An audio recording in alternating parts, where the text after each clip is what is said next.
1분 영어 머스터디넷 고혁준 선생입니다. 자, 영어는 틀리면서 배우는 것입니다. 누구도 답을 가르쳐 줄 수 없습니다. 자, 그래서 영어를 틀리면서 배우는 것이기 때문에 누구도 가르쳐 줄 수 없기 때문에 결국 스스로 터득할 수 있도록 도와주는 게 강사 역할이죠.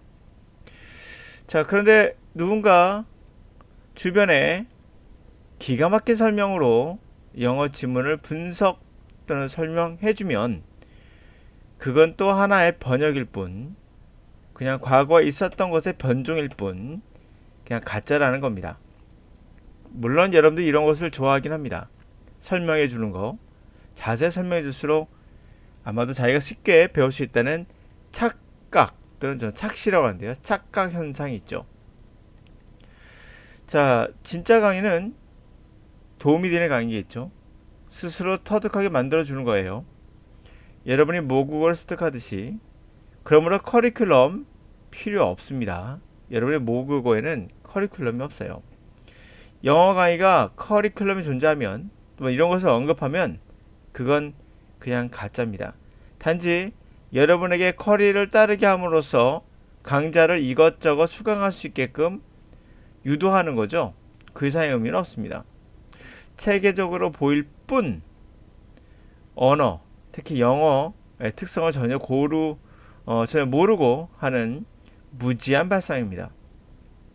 물론 여러분들은 학생들은 특히나 이런 거에 관심을 끌기에는 좋죠. 다시 말해 관심을 끌기 위한 하나의 체계적으로 보이는 그러한 형태로서 뭔가 이거를 내가 커리를 따라가면 될 거라는, 그러니까 우리가 말하면 뭐 1단, 2단, 3단, 4단 하면 뭔가 쭉 올라가서 완성이 될 듯한 그런 착각 또는 착시를 보여주기 때문에 학생의 관심을 끌기는 좋지만 전혀 언어는 도움되지 않습니다. 미국에 그냥 떨어뜨려 놓으면 누구나 영어를 할 수 있는 거, 그럴 수 있습니다. 단지 커리를 밟지 않더라도 언어는 할 수 있습니다. 자, 그러므로 제가 이 부분에 관해 말씀드리고 바로 이 부분 한번 들어볼게요. 자, 법원집 9급 문제인데요. 이걸 읽고 나서 답을 고를 때 뭔가 애매한 게 있습니다. 자, 어떻게 해서 그런 것이 발생하는지, 그리고 이 문제가 만약에 틀렸다고 한다면 그게 과연 우리에게 정말 중요하고 그래서 내가 어떻게 공부해야 되는 방향성을 다시 설립할 정도로 중요한 문제가 20번이 그건 아니라는 겁니다. 한번 가볼게요. 자, 우리가 뭔가 색을 주어진다는 것은 뭐뭐다라는 거예요. 가방을 주어진다? 뭘까요? 자, 이러한 표현은 날짜를 거슬러 가면 그 날짜가 이때까지 갑니다. 바로 기능공이나 또는 장사치들이 또는 노동자들이 이것저것 여행하던 이동하던 그런 시대로 갑니다. 때때로 그들은 어떤 프로젝트를 단지 며칠 동안 하기도 하고, 그리고 또 다른 때에는 또 몇 년 동안 그 일을 하기도 합니다. 자, 툴박스, 도구박스가 있기 전에는 이러한 노동자들은 도구를, 그들의 어떤 거래의 도구를 커다란 세게 담고 그리고 지니고 다니곤 했어요. 그리고 이제 이러한 고용주들에게 안전하게 지켜달라고 주고, 그 다음에 돌려받는 거죠. 서비스가 더 이상 필요 없게 되면 돌려받았다는 거예요. 자, 그러므로 색을 받는다는 것은 어떤 수단을 받는 건데, 그들의 도구를 지니고 또 다른 장소로 가는 그런 수단을 받는 것이다. 자, 이렇게 해석이 딱 됐어요. 그러니까 영어를 한 학생은 해석이 다 된단 말이에요. 100% 됐습니다.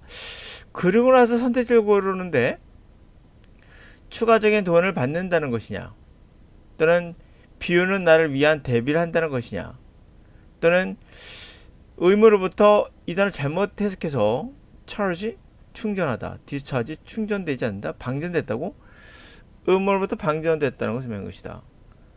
지불을 받지 않고 fire 해고됐다는 것이다.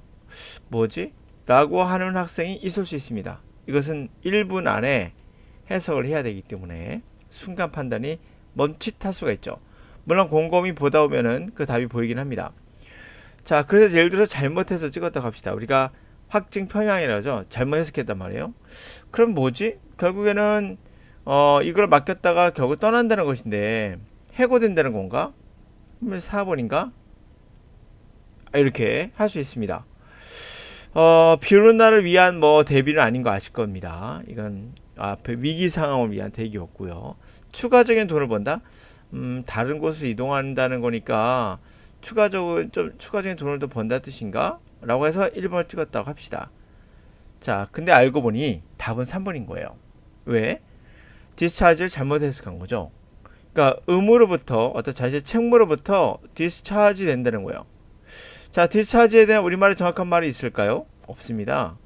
여러분 이 단어를 보면 사전에 분명 방출하다는 말이 나올 거예요. 자기가 이 단어를 알고 있다고 가정합시다. 또는 충전이 방전된다는 말을 알고 있다고 가정합시다.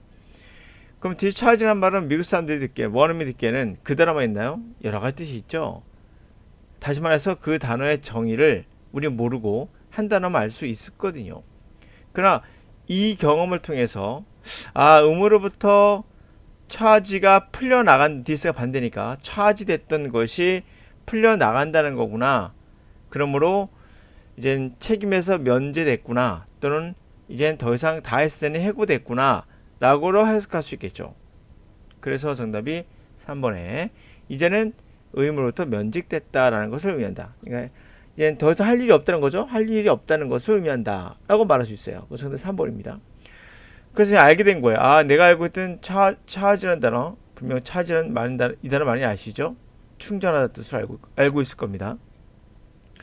그러면 디스차지라는 말고 그런 의미만이 아니라 우리가 뭔가를 차지해서 반대가 되는 개념인 풀어준다는 개념도 되는 거구나. 의무에서 이제 벗어난다는 개념이 되는구나를 알게 되겠죠. 그러면서 디스차지의 정확한 의미의 정의에 조금씩 한 발자씩 다가가게 되는 겁니다. 디스차지란 말은 단지 그런 것이 아니라 뭔가를 풀어준다는 개념이구나. 뭔가를 이렇게 시작한다. 뭔가를 풀어준다. 그런 의미에서 시작된다는 것을 느낌으로 알게 되는 겁니다. 그래서 영어는 결국엔 느낌으로, 이게 정의예요. 그건 정의인데요. 느낌으로 그 뜻을 알게 됩니다. 사전의 도움도 물론 필요할 수도 있겠지, 때로는. 자, 그러면 이 단어를 틀렸다 가정합시다. 그래도 95점 맞는 데는 전혀 문제가 없죠. 그게 중요한 포인트입니다. 자, 그래서 해석을 다 했다. 해석하는 문제 없었다. 그러면 틀려도 여러분은 문제는 우선 없습니다. 가면 갈수록 디스차지라는 단어를 새롭게 여러분들은 문장을 통해서 알게 됐고, 이제 이 디스차지가 어떤 의미인지를 더 깊숙하게 알게 되는 거죠. 이 문장에 보았듯이 면제된다. 군대에서 이제 제대할 때도 쓸 수 있겠고요. 그렇죠. 의무에서 벗어나는 거니까 어떤 면직된다 말도 가능하겠고요. 해고됐다. 그러니까 뭔가를 다 하고 더 이상 할 게 없어서 해고됐다는 말도 가능하겠죠. 그러니까 fire하고 느낌이 조금 다르다는 것도 이제 조금 아시겠죠. 느낌으로 약간 알 수 있을 겁니다. 돈을 받지 않고 파이어 당하는 것과 이제 면직되듯이 의무를 다했으니 해고되는 것과는 의미가 상당히 다르죠. 그런 의미에서 디스차지를 보시면 더 이해가 될 거예요. 또는 뭐 이런 것도 가능하겠죠. 어떤 일을 디스차지한단 말은 그 일을 방출한다고? 그 일을 이제 시작한다. 이제 진행한단 말도 가능할 수 있고요. 또는 감옥에서 디스차지가 됐다는 얘기가 되면 석방된다는 말도 가능할 것이고, 그렇죠? 이런 여러 가지 의미가 가능하겠죠. 전 핸드폰에서 디스차지가 됐다 그러면 핸드폰이 방전됐단 말도 가능하겠죠. 상황에 따라 여러 가지로 상상해 볼 수 있겠죠. 하여튼간에 중요한 포인트는 바로 이겁니다. 이런 문장을 통해서 여러분들은 뭘 배우게 되는 겁니까? 내가 이제 점점점 진짜 터득해 가고 있는 겁니다. 근데 이런 단어를 갖고 뭐 뜻을 여러 개 쭉 설명하고 이 뜻을 여러분이 머릿속에 넣어봐야 실전에 들어가면 적용이 안 됩니다. 빠르게 적용될 수 없다는 거죠. 그것은 의미가 없는 거예요. 특기평가를 설마 여러분 잠깐만 기다려 주세요. 내가 이해할 때까지라고 말할 수는 없잖아요. 독해도 마찬가지예요. 자, 정리하겠습니다. 만약에 주변에 여러분들에게 내가 알려줄게, 내가 알려줄 테니까 무조건 따라만 와, 뭐 하면서 들어가는 기가 막힌 설명을 한다면 이거는 아닐 겁니다. 가장 중요한 건 여러분이 스스로 터득할 수 있게끔, 다시 말해 낚시를 하는 방법을 가르쳐 줘야 되는 거지, 여러분이 영어를 배우는데 그냥 다 알려준다, 이것은 별 도움이 안 될 수 있습니다. 스스로 터득하는 방법을 반드시 가르치는 게 훌륭한 강의라고 저는 생각하고요. 영어를 가르칠 수 없다는 것은 수많은 학자들이 말하고 있습니다. 언어학의 아버지라는 노암 촘스키도 영어를 가르친다고 어떻게 학습하는지 모르는데 영어가 뭔지 모르는데 어떻게 가르치니? 라고 분명 얘기를 하고 있고요. 그게 바로 정설입니다. 하는 방법이 아니라 스스로 터득할 수 있게끔 유도해 주는 거, 그게 진정한 강의죠. 그러므로 여러분들이 만약에 커리가 존재한다면 그건 가짜입니다. 여러분의 시간을 뺏어먹는 거니까 절대 이런 거 하지 마시기 바랍니다. 어떻게 배운다? 실수를 통해서 틀리면서 배우는 겁니다. 틀리기 싫기 때문에 틀리는 게 좋지 않죠, 기분이. 그래서 여러분들이 자꾸 완벽하게 뭔가 설명해 주는 걸 쫓아가는 거거든요. 거기에 함정이 있습니다. 그런 건 이미 과거에도 오랜 동안 경험한 결과 아니구나를 이미 다 알려주고 있죠.